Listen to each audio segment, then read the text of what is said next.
Before we begin, we publish new content every day.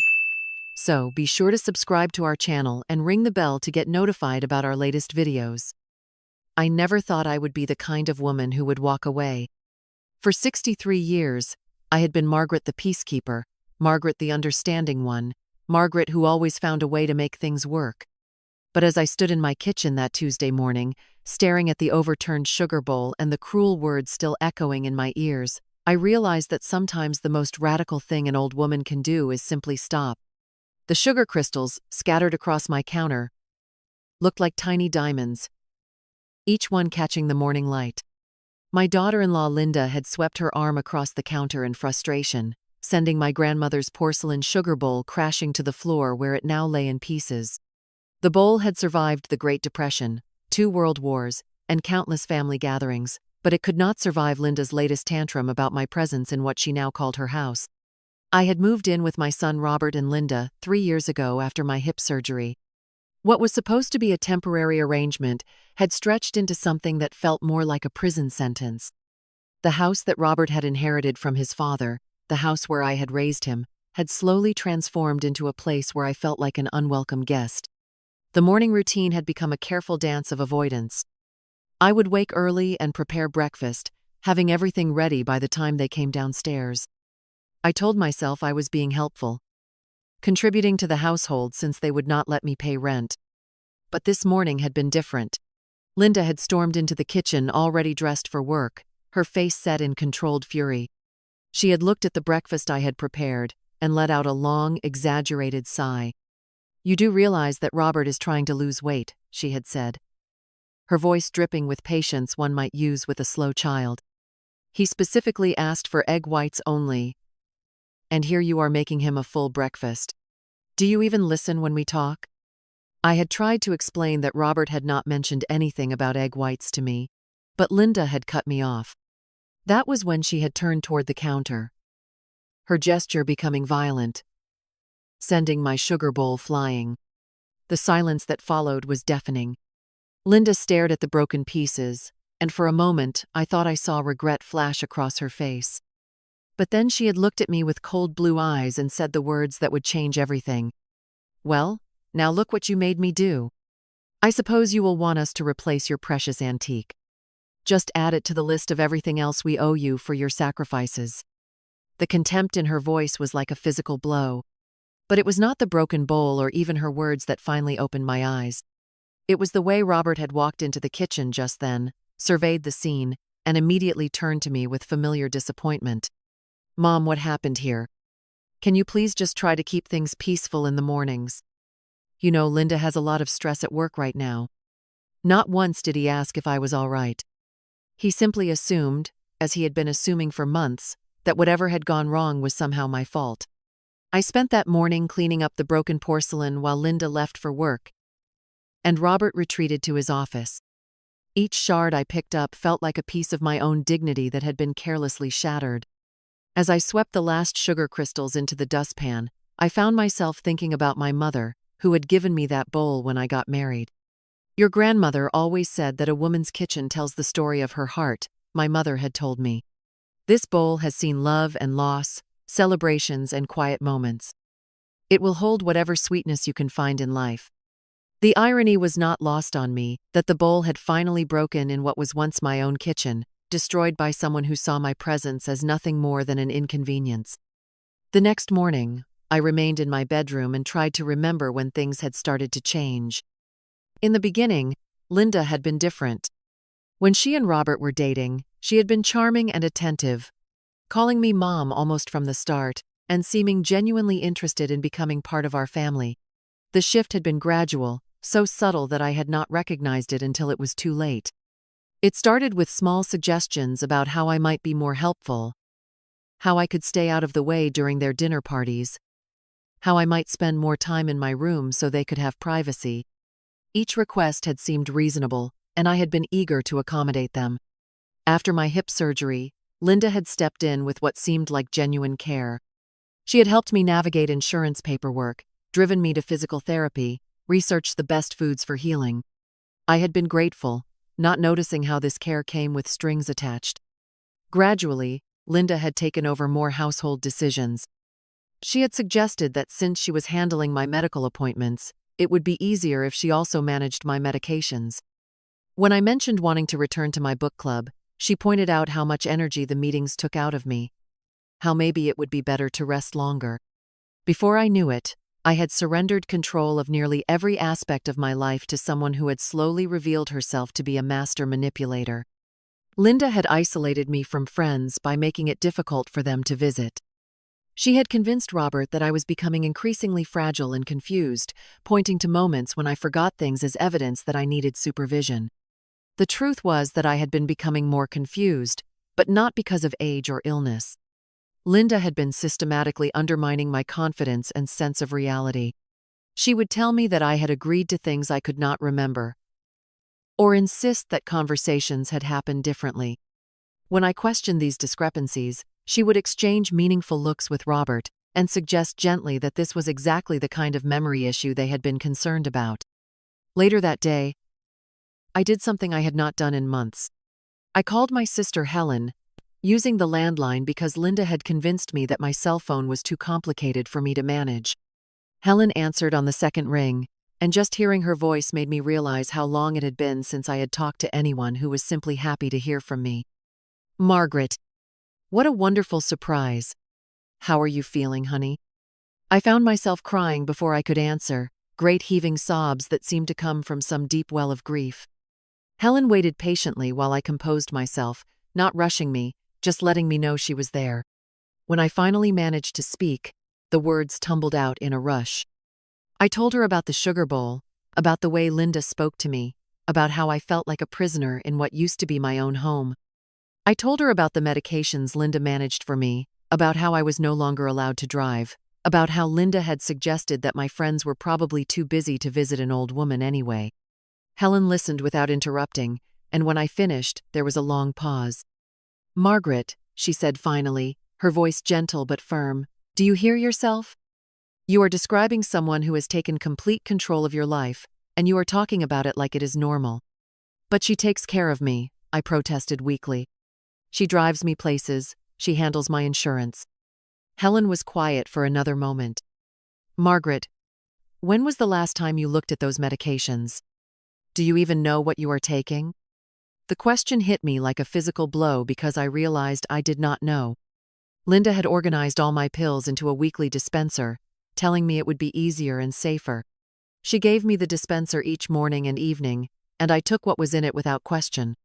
"I think you need to come stay with me for a while," Helen said. "Just for a visit. Just so you can get some perspective."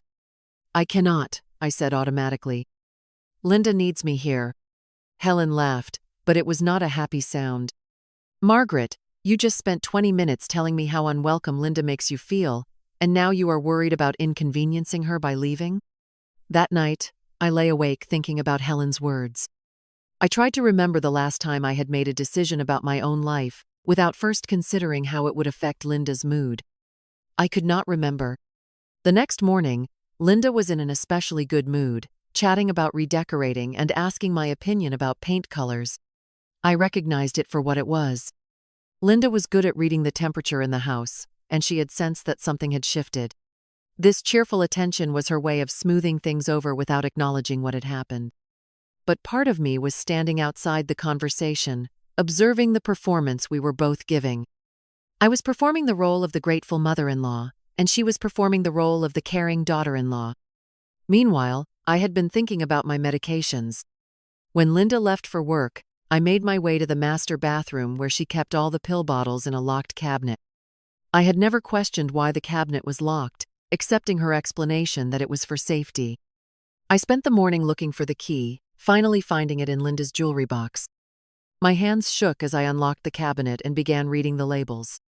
Some medications I recognized, others were completely unfamiliar. What shocked me most was discovering that several prescriptions were written for conditions I did not have, or at dosages that seemed excessive. One bottle contained anti-anxiety medication that I did not remember being prescribed. Another held sleeping pills much stronger than anything my doctor had recommended. There was even a prescription for memory-related issues that had supposedly been started after Linda expressed concerns about my cognitive function. I realized with growing horror that Linda had been manipulating not just my daily life, but my medical care. She had been present at most of my doctor appointments, always helpful and informed, always ready with a list of symptoms and concerns that I had supposedly expressed to her. I had been grateful for her advocacy, not realizing that she was systematically convincing my medical team that I was less capable than I actually was. The final piece of evidence was a bottle of medication that I recognized from my research when my husband had been diagnosed with early-stage dementia. It was a drug designed to slow cognitive decline. But when given to someone without dementia, it could actually cause confusion and memory problems. I sat on the bathroom floor holding that bottle, finally understanding why I had been feeling so foggy and disconnected. Linda had been drugging me into compliance, making me doubt my own perceptions while presenting herself as my devoted caregiver. That afternoon, I called Helen back and told her what I had discovered. There was a long silence before she spoke. And when she did, her voice was shaking with anger. "Margaret, what you are describing is elder abuse. What Linda has been doing to you is a crime." I had never thought of it in those terms, but hearing Helen say the words made something click into place. I was not a difficult old woman who was lucky to have someone willing to care for her. I was a victim of systematic abuse designed to strip me of my independence. We made a plan. Helen would drive down the next day while Linda was at work. We would pack my essential belongings, and I would leave a note explaining that I was going to visit my sister. Helen insisted that I bring all my medication bottles so we could sort out what I actually needed. The next morning, I went through the motions of making breakfast, but my heart was racing with anticipation. When Linda left for work, I stood at the window and watched her car disappear. Then I went to my room and began to pack. I had been living out of 2 suitcases for 3 years, so it did not take long to gather my belongings. As I folded my clothes, I found myself thinking about the woman I had been before moving into this house. I had been independent, social, confident, in my own judgment. Somewhere along the way, I had allowed Linda to convince me that this woman was gone. Helen arrived precisely at noon, and seeing her face made me cry again. But these were different tears, tears of relief rather than despair. She helped me load my suitcases into her car, and we made sure to take all the medication bottles. I left a note on the kitchen counter, keeping it simple and factual. I explained that I was going to visit Helen for a few weeks, and that I would call once I was settled. I did not apologize or offer elaborate explanations. For the first time in months, I was making a decision based on what I needed. The drive to Helen's house took 3 hours, and we spent most of it in comfortable silence. I watched the familiar landscape pass by and tried to remember the last time I had been in a car when I was not being driven to a medical appointment or an errand that served someone else's purposes. Helen lived in a small town, in a house that felt like a sanctuary from the moment I walked through the door. Everything was warm and welcoming, from the handmade quilts to the photographs covering every surface. It was a home that celebrated life rather than trying to control it. That first night, Helen made my favorite dinner, and we sat at her kitchen table talking until well past midnight. She listened as I told her more details about my life with Robert and Linda, and she helped me see patterns I had been too close to recognize. The next morning, Helen drove me to a doctor in her town, someone who had no connection to Linda or to the medical team that had been managing my care. I brought all the medication bottles with me, and the doctor spent over an hour reviewing each prescription. His conclusions were both vindicating and infuriating. More than half of the medications I had been taking were either unnecessary or potentially harmful. The anti-anxiety medication had been prescribed based on Linda's reports that I was having panic attacks, something I had never experienced. The sleeping pills were at a dosage appropriate for someone much larger than me. Most shocking of all, the dementia medication had been prescribed after Linda had told my previous doctor that I had been exhibiting signs of cognitive decline at home. The doctor explained that this medication, when given to someone without dementia, could actually cause the very symptoms it was meant to treat. We developed a plan to gradually reduce the unnecessary medications under medical supervision. The doctor warned me that I might experience withdrawal symptoms and that my thinking might continue to be cloudy for several weeks. But he was optimistic that I would regain much of the mental clarity that Linda had convinced everyone I had lost. Meanwhile, my phone had been ringing constantly. Robert called first, his voice tight with worry and anger. He demanded to know why I had left without discussing it with him, why I had upset Linda so much. And when I was planning to come home, "Mom, Linda is beside herself. She feels terrible about the accident with the sugar bowl, and she has been working so hard to take care of you. How could you just disappear like this?" I realized that Robert genuinely saw himself as the reasonable one in this situation, and Linda as my devoted caregiver who deserved gratitude rather than suspicion. He had been so thoroughly manipulated that he could not see the reality of what had been happening.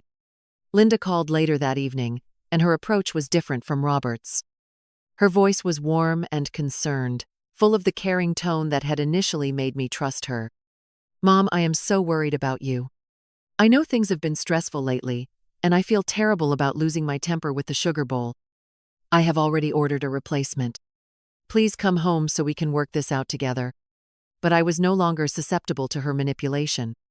I could hear the calculation behind her words, the careful way she was pushing my buttons to make me feel guilty. I told her that I needed some time to rest and think, and that I would be in touch when I was ready. As the medications worked their way out of my system, I found myself thinking more clearly than I had in months. I began to see the situation from a new perspective, and what I saw made me angry. Linda had not just been controlling my daily life. She had been systematically isolating me from my support network, undermining my confidence, and chemically altering my mental state to make me more compliant. 2 weeks after leaving Robert's house, I made a decision that would have seemed impossible just a month earlier. I called a lawyer. The attorney, a woman who specialized in elder abuse cases, listened to my story with growing concern. She explained that what Linda had done constituted several different types of abuse, including financial exploitation, medical abuse, and psychological manipulation. But even more importantly, she helped me understand that I had legal rights that I had been giving away. I had the right to make my own medical decisions, to manage my own finances, and to live where and how I chose. Age did not automatically strip me of these rights. With the lawyer's help, I began the process of reclaiming control of my life. I changed my medical power of attorney, removing Linda and replacing her with Helen. I reviewed my financial accounts and discovered that Linda had been gradually redirecting my Social Security checks to a joint account that she managed. Most importantly, I began to rebuild my sense of self. I reconnected with old friends, started reading again, and even signed up for a watercolor class. Each small act of independence felt like a victory. 3 weeks after I left, Robert drove down to see me in person. I was nervous about the confrontation, but I was also ready for it. The medications were out of my system, my thinking was clear, and I had the support of people who genuinely cared about my well-being. Robert looked tired and older than I remembered. He sat across from me at Helen's kitchen table and immediately launched into a speech that sounded rehearsed. "Mom, I need you to come home. Linda is falling apart without you there. The house feels empty without you, and I miss our morning conversations." I let him finish before I responded. Then I told him everything I had discovered about the medications, about Linda's manipulation of my medical care, about the gradual way she had isolated me from my friends and taken control of my finances. I showed him the medication bottles and the documentation from my new doctor. Robert's face went through a series of expressions as I talked. When I finished, he was quiet for a long time. "I had no idea," he said finally. "Linda told me that you had specifically asked her to handle your medications because you were worried about making mistakes. She said you had asked her to limit your visitors because social situations were becoming overwhelming." I realized that Linda had been lying to both of us, playing us against each other while positioning herself as the caring intermediary. She had told Robert that I wanted things I had never requested. And she had told me that Robert was concerned about issues that had never worried him. We talked for hours that day, and I began to see how Linda had manipulated not just me, but our entire family dynamic. Robert apologized, tears in his eyes for not seeing what was happening. He promised to confront Linda and to support whatever decisions I made about my future. I made it clear that I would not be returning to their house, at least not to live. I had decided to look for my own apartment, somewhere I could live independently while still being close enough to maintain a relationship with Robert. The conversation with Linda, when it finally happened, was very different. She drove down to Helen's house uninvited, arriving with tears in her eyes and a bouquet of flowers. But I was no longer the confused, grateful woman she had been manipulating. When she began her performance of the heartbroken daughter-in-law, I stopped her. "Linda," I said, my voice calm and steady, "I know what you have been doing. I know about the medications you had prescribed under false pretenses. I know about the money you have been redirecting. I know about the lies you told my doctors." Her face went through its own series of changes, the mask of caring concern dropping away to reveal something cold and calculating underneath. When she realized that her usual tactics were not going to work, she became angry. "You ungrateful old woman," she snapped. "Do you have any idea how much I sacrificed to take care of you? Do you know how exhausting it was to manage your medications, to deal with your confusion? Robert and I gave up our privacy to help you, and this is how you repay us?" Even in her anger, she was still trying to rewrite history, to make me the villain in a story where she was the heroic caregiver. But I was no longer susceptible to her version of reality. I told her that I would not be pressing charges, but only because I did not want to put Robert through the trauma of a public trial. However, I made it clear that she was never to contact me again, and that any attempt to interfere in my life would result in immediate legal action. Linda left that day in a fury, but she never contacted me again. I heard through Robert that she had moved out of the house within a month, claiming that she could not bear to live with the memories of how I had treated her. 6 months later, I was living in my own apartment, a bright 2-bedroom place with a garden view. I had reconnected with old friends, made new ones, and discovered interests I had forgotten I had. My health had improved dramatically once I was off the unnecessary medications. Robert and I slowly rebuilt our relationship, though it was different now. We both had to acknowledge the ways we had failed each other, how we had allowed Linda to come between us. But we also discovered that we genuinely enjoyed each other's company when we were not walking on eggshells. He divorced Linda eventually, though it took him almost a year to fully accept what she had done. The process was painful for him, but I think it was also liberating. He began to remember who he had been before Linda's influence. Looking back now, I am grateful for that Tuesday morning when Linda knocked over my grandmother's sugar bowl. In her moment of unguarded anger, she showed me who she really was and what my life had become. The broken bowl was a small price to pay for the clarity that came with it. I keep a photo of that sugar bowl on my kitchen counter now, next to a new bowl that I chose for myself. It reminds me that some things, once broken, cannot be repaired. But sometimes the breaking is necessary, a violent interruption that forces us to see what we have been refusing to acknowledge. I learned that it is never too late to reclaim your life, even when that life has been slowly stolen from you by someone you trusted. I learned that asking for help is not a sign of weakness but of strength. And I learned that the most radical thing an old woman can do is refuse to disappear quietly. These days, I wake up each morning in my own bed, in my own apartment, with my own choices stretching out before me. I take only the medications I actually need, I see the friends I want to see, and I make decisions based on my own judgment. It took me 63 years to learn that I deserve to take up space in my own life. But I am grateful that I learned it at all, and I am determined to spend whatever years I have left living as myself, not as someone else's idea of who I should be. The sugar bowl is gone, but the sweetness it once held has found new places to rest. And that, I think, is what my grandmother would have wanted all along.